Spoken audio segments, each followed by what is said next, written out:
बेड़ा घर को इन लोगों का हानि तो।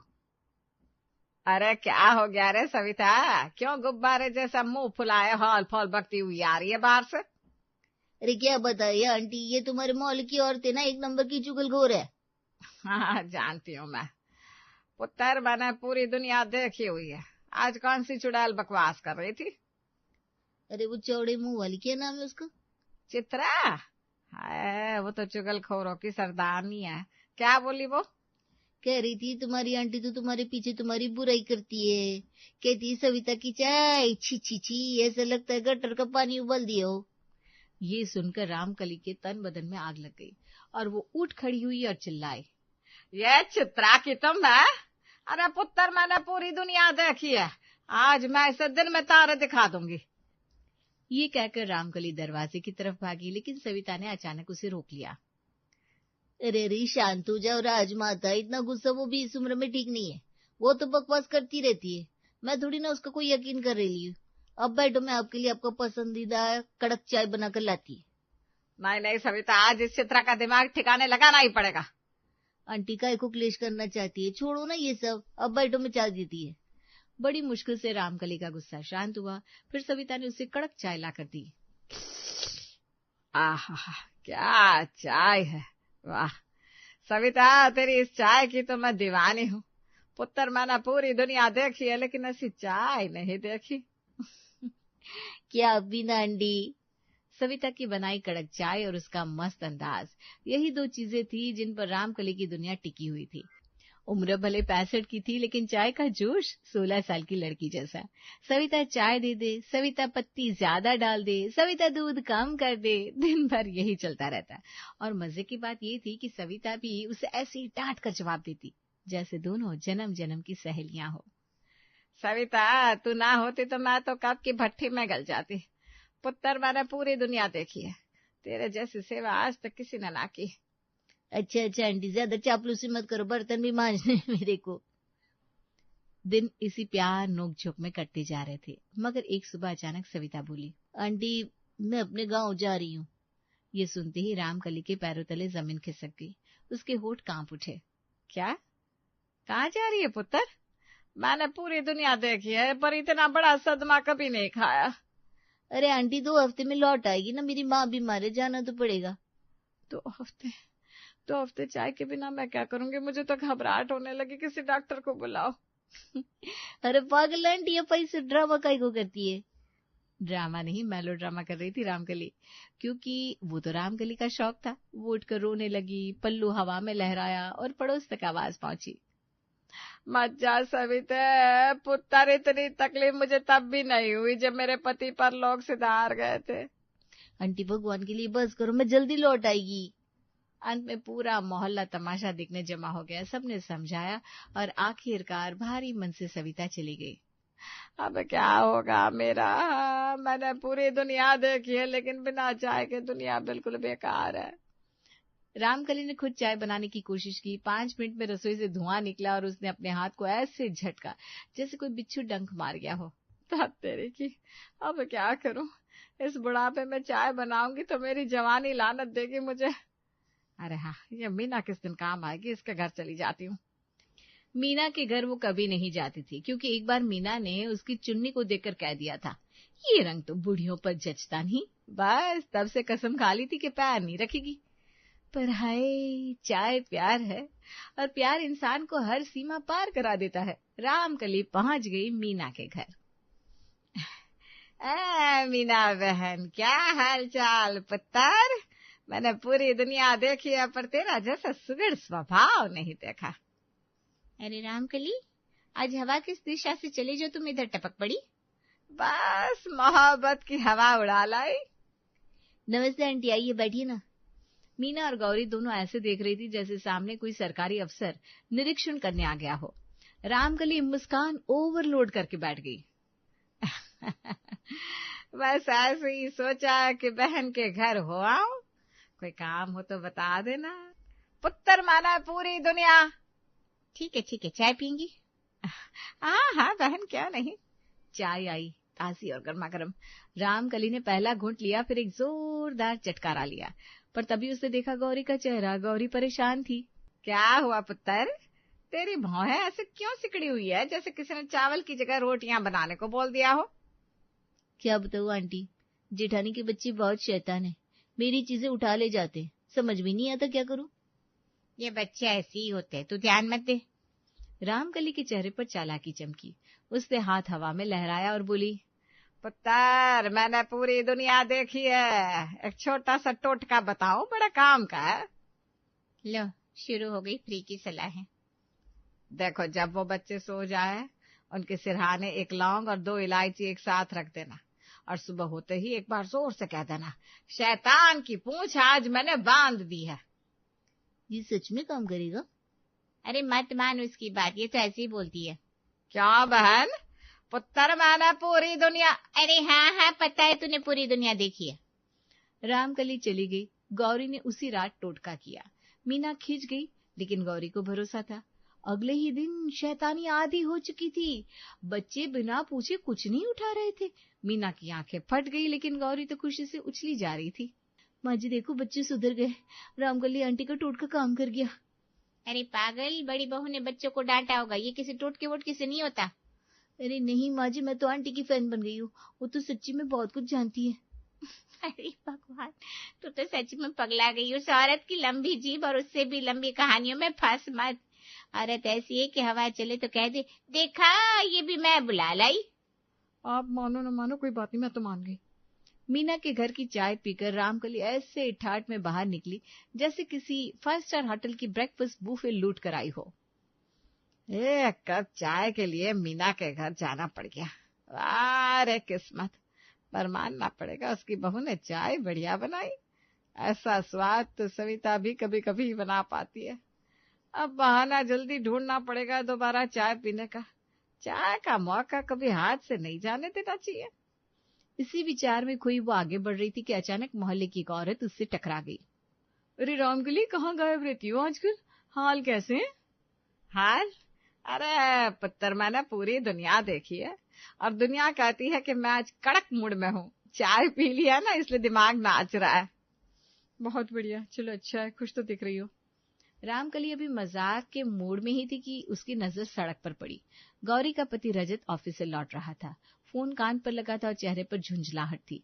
रामकली तुरंत बिजली की तरह खंभे के पीछे छुप गई और बातें सुनने लगी।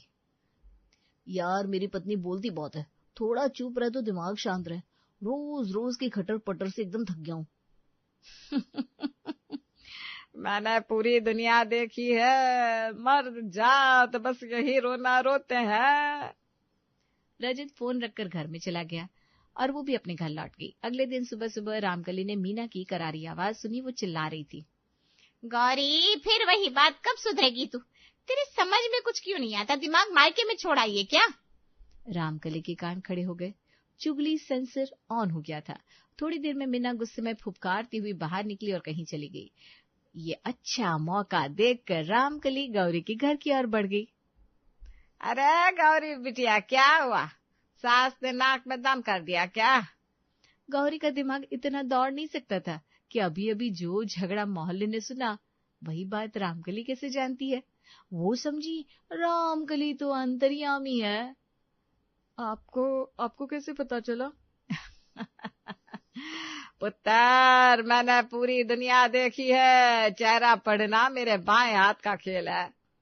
गौरी तो बस हैरान, और रामकली अंदर ही अंदर कड़क चाय की उम्मीद में झूम रही थी। आंटी अब बैठिए, मैं आपके लिए चाय और पकौड़े लाती हूँ।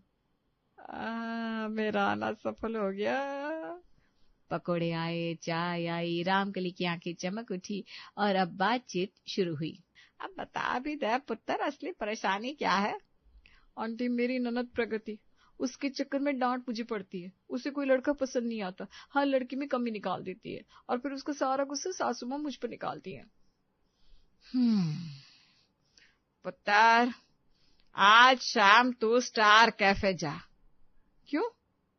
वहां की कॉफी पी, बस सारे राज खुल जाएंगे। पुत्र, मैंने पूरी दुनिया देखी है, काफी बड़े बड़े करिश्मे करती है। ठीक है आंटी जी, मैं जाऊंगी। शाम होते ही गौरी स्टार कैफे पहुंच गई।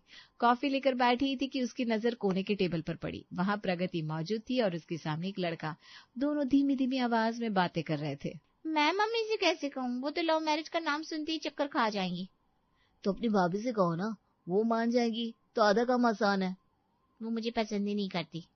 गौरी सारा मसला समझ गई और बिना कुछ बोले वहां से चुपचाप निकल आई और घर आकर गौरी ने सच्चाई मीना को बताई। माँ जी, मुझे आपसे कुछ कहना है। हाँ बोल, क्या हुआ? प्रगति किसी लड़के से प्यार करती है और उससे शादी करना चाहती है, और इसीलिए वो सब लड़कों को मना कर देती है। समझ गई। उसके चेहरे पर गुस्सा नहीं था और ना ही कोई चिंता, बिल्कुल शांति थी। जब प्रगति आई तो उसने पूछा, प्रगति सच सच बता, क्या तू किसी को पसंद करती है? माँ वो दरअसल। सच बोल। हाँ मम्मी, मैं उसी से शादी करना चाहती हूँ। अरे तो पहले क्यों नहीं बताया बेवकूफ लड़की, मैं कराऊंगी उससे तेरी शादी। सच?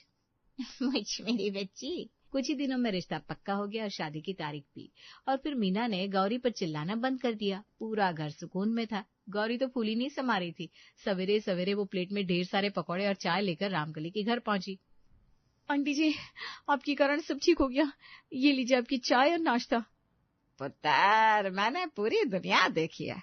मैं जिसकी चाय पीती हूँ उसके घर की किस्मत बदल जाती है। रामकली आंटी जी, आप तो ऊपर वाले की भेजी हुई देवी हैं, देवी।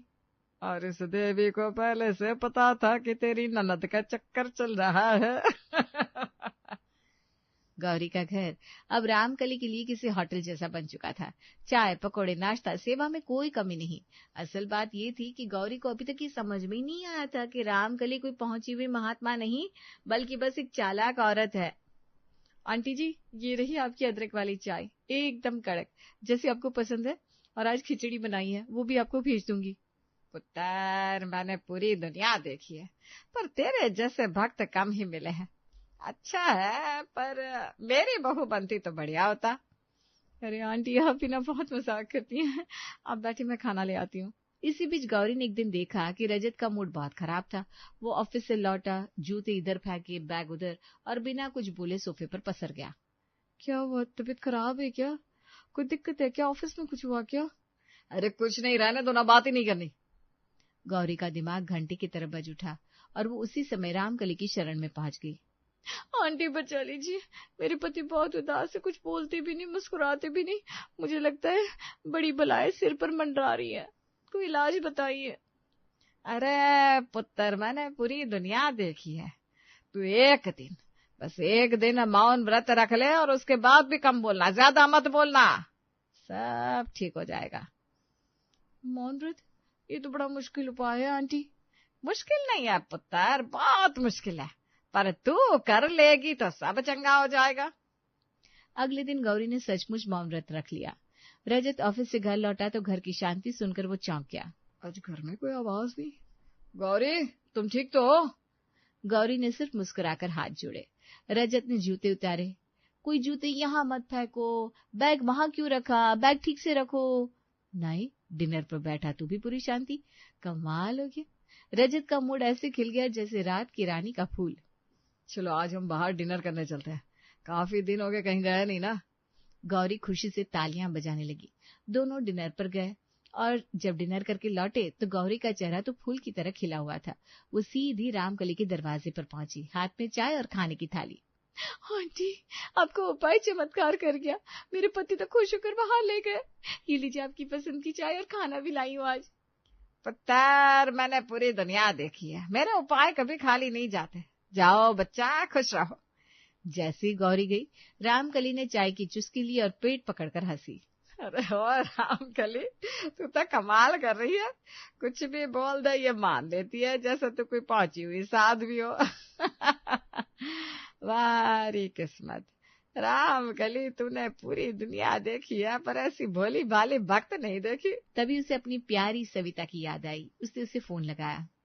हेलो सविते, कहाँ है रे पुत्र? तेरी बहुत याद आ रही है, जल्दी वापस आ जा। बिना तेरे ऐसे लगता है जैसे चाय में चीनी कम डाल दी हो। आंटी मैं जल्दी आ रही है, बस 2-3 दिन और। अरे जल्दी कर जल्दी। इस बीच गौरी पूरी तरह रामकली की भक्त बन चुकी थी। हर सलाह पत्थर की लकीर, हर बात आंख बंद करके मानना। गौरी की ये निष्ठा अब रजत और मीना के लिए असली सिरदर्द बन चुकी थी। मम्मी, ये आपकी पड़ोसन रामकली अजीब है, और उनसे अजीब मेरी पत्नी। ये हर बात उसी से पूछती है। अब मैंने कहा कौन सी शर्ट पहनूं, कहती 1 मिनट आंटी से पूछ कर आती हूँ। हाय राम, मैं तो खुद परेशान हूँ। ये रामकली ऐसी है जिसे मैं कल बोरवेल में धक्का दे दूं ना तो भी पूरा मोहल्ला ताली बजाए, और यहाँ मेरी बहू उसकी पूजा कर रही है। समझ में नहीं आ रहा अब इसे कैसे समझाऊं। अगले दिन सुबह मीना ने गौरी से कहा, गौरी जरा पराठे बना दे, भूख लगी है। जी मम्मी जी, पर पहले मैं रामकली आंटी को उनकी चाय के पराठे दे आऊं, फिर आपके लिए बना दूंगी। ये चाय के पराठे क्या होता है? कोई नई बीमारी फैली है क्या? अरे मम्मी जी, बहुत सरल है। वो जो पराठे चाय में डुबो कर खाए जाते हैं ना, वही चाय के पराठे। रामकली आंटी की जान है ये। मीना ने माथा पकड़ लिया। रजत हंस दिया। उधर रामकली अपने घर में बैठी थी, तभी घंटी बजी। जब दरवाजा खोला तो सामने सविता खड़ी थी। ओए सविता पुत्र, तू आ गई। मैंने पूरी दुनिया देखी है, पर तेरे बिना मेरा घर तो भूत बंगला लगने लगा था। हाँ आंटी आ गई, और मैं जानती हूँ आपके बर्तनों का भी सत्यानाश हो गया होगा। सही बोली। सविता आ गई थी तो अब रामकली को अपनी अंधभक्त गौरी की जरूरत नहीं थी, पर गौरी अब भी हर रोज कुछ न कुछ लेकर आ जाती। चाय, नाश्ता, फल, पराठे, खिचड़ी, और यहाँ तक कि एक दिन तो अचार की बोतल भी। आंटी जी, ये लीजिए, आपके लिए बनाया है, खाइए ना। नहीं नहीं नहीं, आज मन नहीं है। लेकिन गौरी हार मानने वालों में से नहीं था।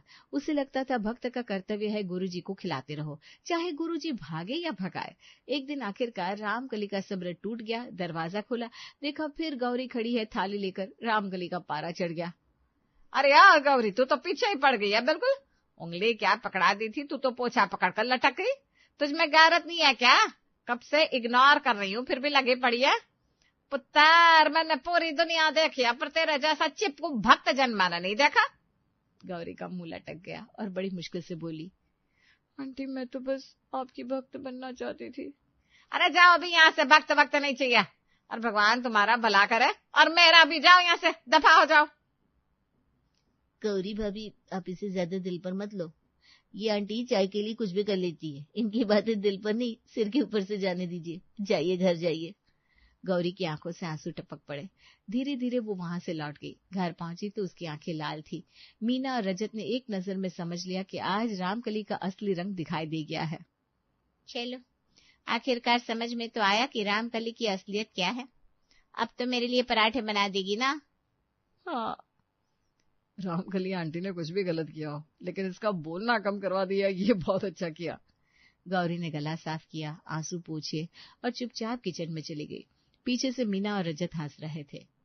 अच्छा हुआ, कम से कम अब घर में चाय के पराठों का आतंक तो खत्म होगा, और मेरी बहू को भी समझ में आ गया कि पुत्र, मैंने पूरी दुनिया देखी है, बोलने वाली हर औरत संत नहीं होती।